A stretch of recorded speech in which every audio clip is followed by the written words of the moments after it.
반갑습니다. 형님들 안녕하세요. 자, 오늘은 이제 일요일 해외 축구 주말 라운드 한번 말씀드려 보도록 하겠습니다. 오늘도 이제 뭐 세리에나 라리가 위주로 할 건데 여기다가 이제 EPL의 레전드 매치 아스날 대 맨유도 한번 다뤄보도록 할게요. 역시 이번 주에는 좀 챔스나 유로파를 치르고 온 팀들이 있다 보니까 거기서 발생하는 뭐 체력적인 변수 이런 것들도 좀 고려를 해보셔야 되긴 할 것 같아요. 자, 먼저 첫 경기 사스올로 대 크레모네스의 경기인데 조금 일찍 시작하는 경기이기도 하고 솔직히 맛은 없는 경기 같아요. 둘 다 이제 승격팀들인데 얘네들은 중위권에서 놀고 있는 애들입니다. 근데 7경기 무승으로 둘 다 3무 4패를 달리고 있거든요. 최근에 폼이 사스올로도 크레모네스도 그닥 좋지가 않다.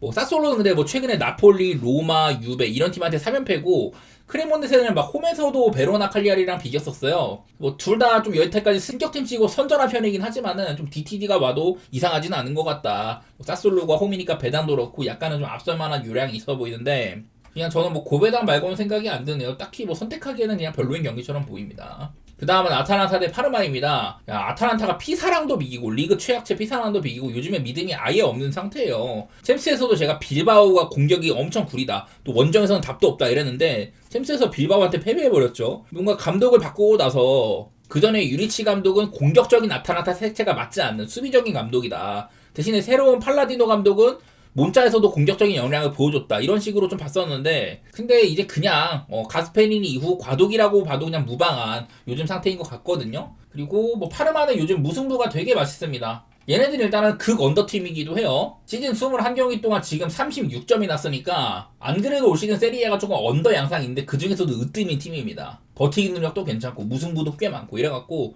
또 제노아랑 나폴리랑도 비긴 적이 있었거든요 최근에. 그래서 아틀란타의 뭐 챔스 피로도 이런 것들을 생각하면은 뭐 언더나 무승부 뭐 그런 쪽으로도 한번 내질러 보고 싶네요. 뭔가 아탈란타의 이런 좀 구린 정배를 택하는 건 저는 의미가 크지 않다고 생각을 해가지고 그렇게 한번 바라보도록 하겠습니다. 솔직히 뭐 그냥 언더가 제일 나아 보여요. 무승부 같은 것들도 솔직히 좀 까다롭고. 그래도 마테오 사고에 이렇게 아탈란타가 한창 이제 최전성기에 도달했던 가스페리니 감독 시대 이후에 2018년부터 7연승을 달린 적도 있었거든요. 하지만 최근에는 좀 그렇지 않았다는 거 이런 것들을 볼 필요가 있겠습니다.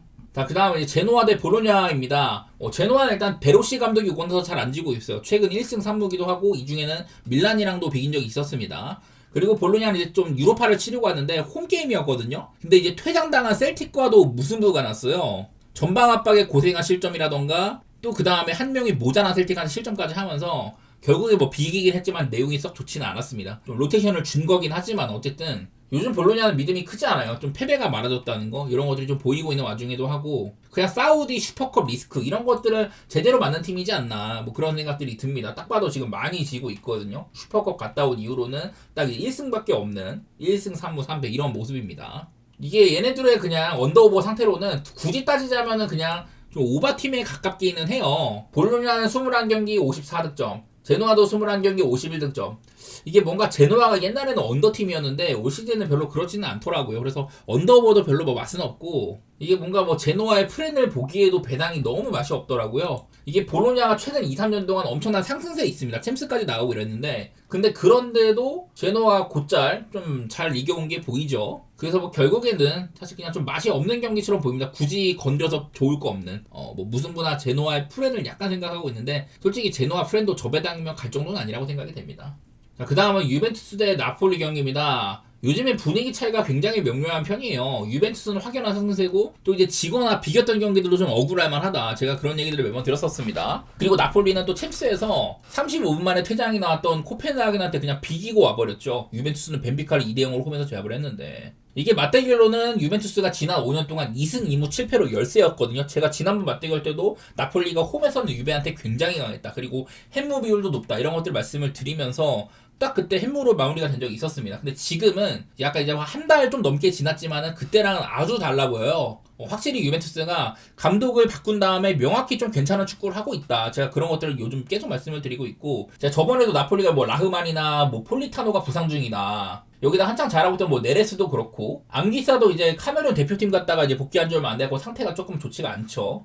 요즘 나폴리가 잘 지진 않지만은 무승부 비율이 굉장히 높은 점이라든지 저는 배당의 맛은 없어도 승패로는 유벤투스를 보는 게 맞다고 생각이 되고 뭐 햄무나 무승부도 생각이 들지만 저는 유벤투스를 조금 더 믿는 쪽으로 그렇게 보고 싶습니다. 워낙에 라이벌 의식이 센 만큼 무승부도 안 이상해요. 자, 그 다음은 로마 대 밀란입니다. 로마는 분명 자원 이탈도 많은데 이번에 유로파 슈투트가르트전에서는 로테이션을 돌리고도 무난히 잡기까지 했었습니다. 그리고 이제 밀란도 조금 희소식은 중원 운영이 그동안 모드리치의 독박 구조급이었는데 이제 뭐 영입생을 리치나 아샤리 이런 애들이 조금 자리 잡아가고 있는 그런 시기예요. 딱 이제 그리고 밀란은 올 시즌 첫 경기 때 그때 이제 승격팀한테 아마 피사였나 그럴 건데 승격팀한테 발목 잡힌 이후로 단일 시즌 지금 현재 20경기 연속으로 패배가 없습니다. 이 기간 동안 13승 7무였다고 하고 이거는 92-93 시즌 이때면은 밀란이 58경기 무패 행진 기록을 썼던 밀란 제너레이션 시대 그때거든요. 그때 이후 처음으로 단일 시즌 20경기 무패 중이다. 그만큼 지금 밀란을 역배를 보기는 힘들다는 소리인데 밀란이 로마 원정 가서 역배를 받았거든요. 그럼 나는 뭐 밀란의 프레는 찍고 보는 게 맞다 그런 생각이 들고 이게 제 생각보다 로마가 좀 잘 이어서 문제긴 한데 일단 밀란은 좀 까다롭기도 하고 실점 부분에서도 둘 다 괜찮은 팀들이기도 하거든요. 그래서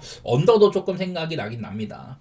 자, 그 다음은 이제 아틀레티코 마드리드 대 마요르카인데 솔직히 뭐 별로 볼 건 없는 게임이에요. 왜냐면 아틀레티코 마드리드가 홈에서는 9승 1무로 라리가에서 거의 뭐 최고 급입니다. 이제 그 1무도 개막전에 어수선할 때 엘체랑 비긴 거였었거든요. 이후에는 뭐 전부 홈에서 9연승을 달리고 있는 셈이다. 근데 이제 챔피언스 리그에서는 바로 좀 직전 갈라타사라이 원정을 비긴다든지 그리고 그 전만큼 실점이 막 극단적으로 적거나 이러진 않아가지고 아주 뭐 믿음이 큰 건 아니라도 어쨌든 홈꼬마는 그거대로 뭐 좋게 볼 팀이고 아까 제가 홈에서 9승 1무라고 했는데 그 9승이 4마엔 5햄무였으니까 그냥 뭐 일반승 이상을 봐도 좋다는 소리가 되는 거예요. 마요르카는 홈발 정도만 있는 팀이고 얘네들 이제 21년에는 꼬마 원정 가서도 이겨본 적이 있었지만은 딱히 뭐 요즘에 좀 폼도 그렇고 올려칠 거는 그리 없어 보이기 때문에 그냥 꼬마 쪽으로 무난하게 선택해도 좋을 것 같습니다. 자, 그 다음은 이제 바르시아 대 오비에도 경기인데 바로 언급했던 그 아틀레티코 마드리드보다도 홈 기록이 좋은 바르시아입니다. 지금은 누캄프로 돌아오기까지 했고 홈에서 9전 전승이에요. 7마인 2햄무고 최근에 5경기 연속으로 마인 중입니다. 그리고 상대 오비에도는 라리가 꼬리칸에 있는 최저 득실권이어가지고 이게 뭔가 바르시아가 선제골이 늦게 터지면 빡셀 수도 있겠지만은 어쨌든 표면적으로는 굉장히 쉬운 상대라고 보입니다. 올 시즌에 이제 바르시아가 원정 가서도 3대1로 이긴 적이 있었는데 그 전에 맞대결이 2001년이니만큼 그냥 오비에도가 그동안 지난 한 20년 넘게 경쟁력이 없었다는 소리거든요. 막상 올라와서도 그냥 밑바닥에 있기도 하고 지금 뭐 바르시아는 어쨌든 여러 선수들이 좀 여러 명 가동될 수 있는 상태예요. 하피냐도 어쨌든 복귀해서 직전 영역이 뛰었고 되게 좀 혹독한 바르셀로나라는 도시랑 프라하 기온이 막 한 13도씩이나 차이가 날 만큼 되게 좀 어려운 원정을 갔다 오긴 했는데 어쨌든 거기서도 이 마인슨까지 거둬줬거든요. 오늘은 약간의 휴식이 좀 있을 수도 있겠지만은 그래도 뭐 배당 대비 이게 1마인이었어서 아쉽긴 한데 그래도 바르시아를 마인으로 봐야 되지 않나 싶습니다. 조금 양보한다면 저는 뭐 2햄무도 생각은 해볼게요. 자, 그리고 마지막으로 아스날 대 메뉴 경기입니다. 사실 뭐 이제 배당이 그냥 아스날 쪽으로 많이 쏠려 있어요. 지금 같은 배당에 또 캐릭 체제의 메뉴가 메이티한테도 의외성을 보여준 거라 가지고 좀 망설여지긴 하는데 이 두 팀은 일단은 뭐 폼이나 뭐 상대 전적 이런 것들을 넘어서는 라이벌의식이 되게 좀 그득그득한 팀들이라 가지고 쉽지가 않습니다. 당장 이제 작년에 FA컵이 한번 있었는데 이때 무려 이제 아스날 원정 가가지고 메뉴가 승부차기로 올라갔었어요. 하지만 이제 메뉴가 리그에서 아스날을 마지막으로 이겨본 거는 2017년 이때가 마지막이거든요. 18경기 전입니다. 그리고 이때는 양 팀의 격차가 지금 같은 방향은 아니었잖아요. 올 시즌 아스날이 홈에서는 9승 2무로 거의 뭐 무적급인데 뭐 챔스 인터밀란 원정 갔다 와서도 이겨왔고 제가 오늘 이제 메뉴와 경기를 앞두고 있기 때문에 그리고 아스날이 현재 챔스에서 6전 전승으로 직행이 유력하기 때문에 굳이 인터밀란전을 무리할 것 같지는 않다. 그랬는데도 뭐 데클란 라이스 같은 애도 휴식 주고도 3점이나 뽑으면서 이기고 왔습니다. 그만큼 지금 뭐 대외적인 경쟁도 최고라는 소리고요.